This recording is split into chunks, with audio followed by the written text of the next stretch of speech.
whereas thou art but mortal?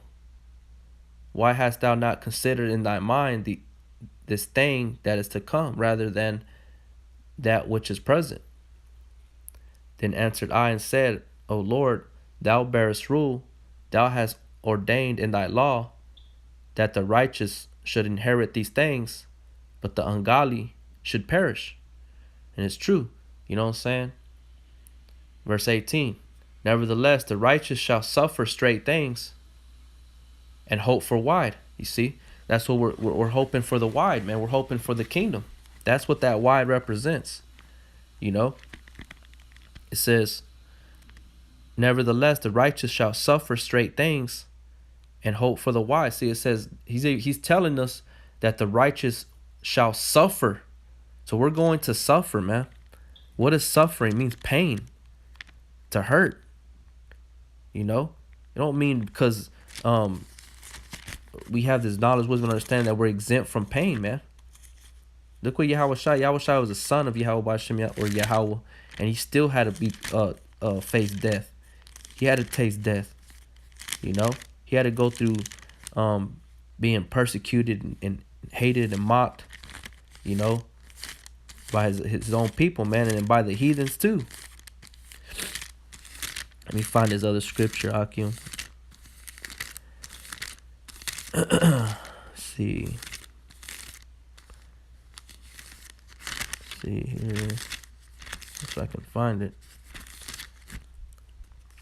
Basically, it says, nevertheless, the righteous shall suffer straight things and hope for wide, for they that have done wickedly have suffered the straight things and yet shall not see the wide. You see, so we all go through pain, man. We all hurt. The men of the Lord are they suffer too. You know, it's just that we have the Akim, we have this word, this knowledge, and then we have our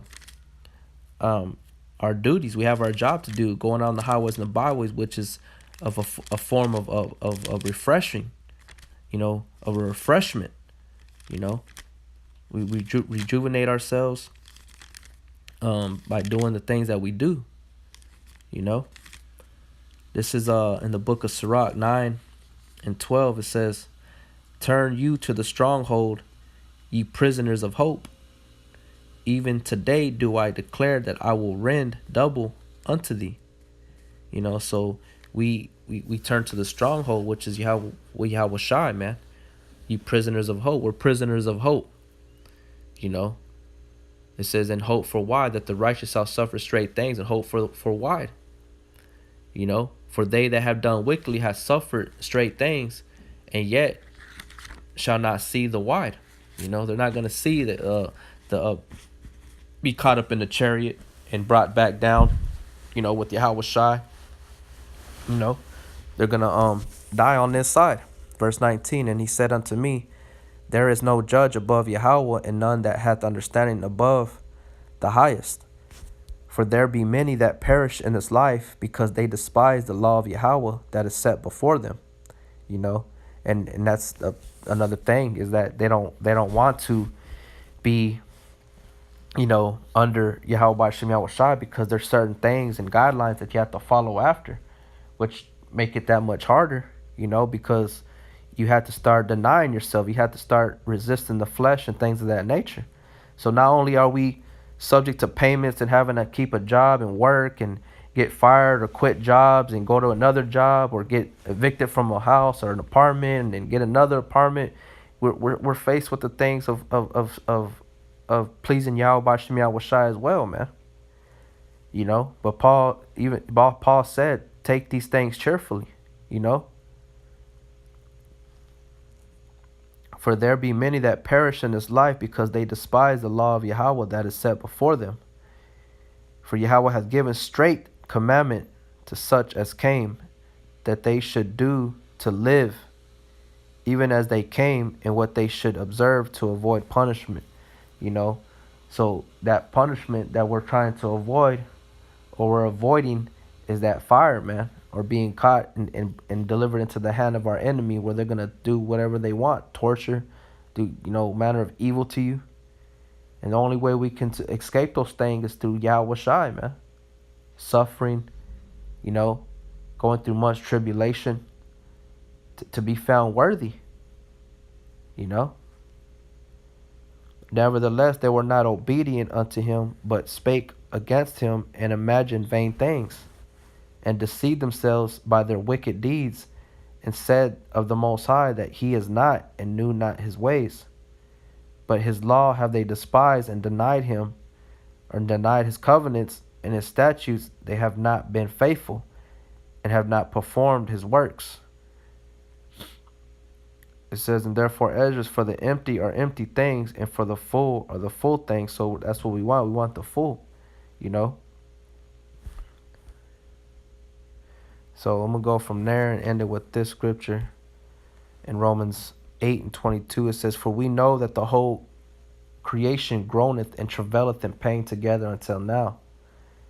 And not only they, but ourselves also, which have the first fruits of the Spirit. So even the first fruits, the 144, the elect, are groaning, all right?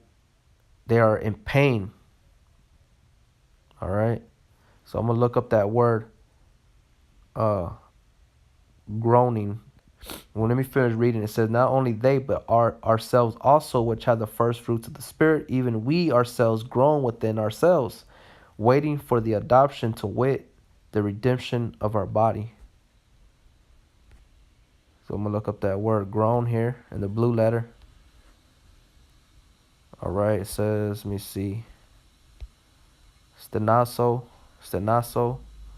a sigh, to groan. It says, Strong's definition, to make in straits, you see.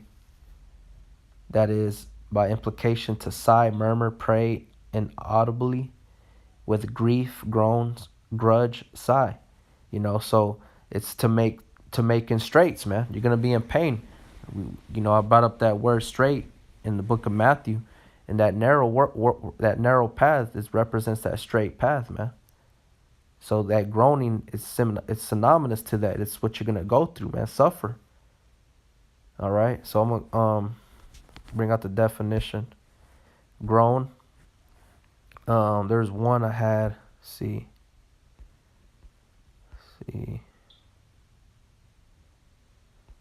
Groan right here. It says a low, mournful sound uttered in pain or grief. A deep, inarticulate sound uttered in derision, disapproval, etc. A deep, grating or creaking sound due to a sudden or continued overburdening, as with a great weight. You know, so groaning is caused through a pain or grief, man. You know, so the men of the Lord are in pain. All right, we hurt. You know, we go through certain things, but you know, that's just what I wanted to bring out, man. You know, so hey, we're human, man. We but the only thing, the thing that we have is the comfort. We have Yahweh Shem Yahweh Shai. We have access to the Spirit, and that's what helps us recover out of these certain, you know, sensations and things of that nature. But nonetheless, you know, we still suffer. You know what I'm saying? So, and we're gonna suffer until, Lord willing, we receive the kingdom. And that's the whole point of us suffering for that. But we'd rather suffer now and here, going through this, than suffering as a 2/3, because the 2/3 they don't have the wide. They're not going to receive the wide. They're not going to receive the kingdom. So it's better to suffer following after Yahweh Shem Yahweh Shai. All right. So I'm gonna leave it with that. I hope it was edifying. I want to give all praise or Yahweh Shem Yahweh Shai, Wahal Rakah Kodash, Barakatam, Shalom. Akim.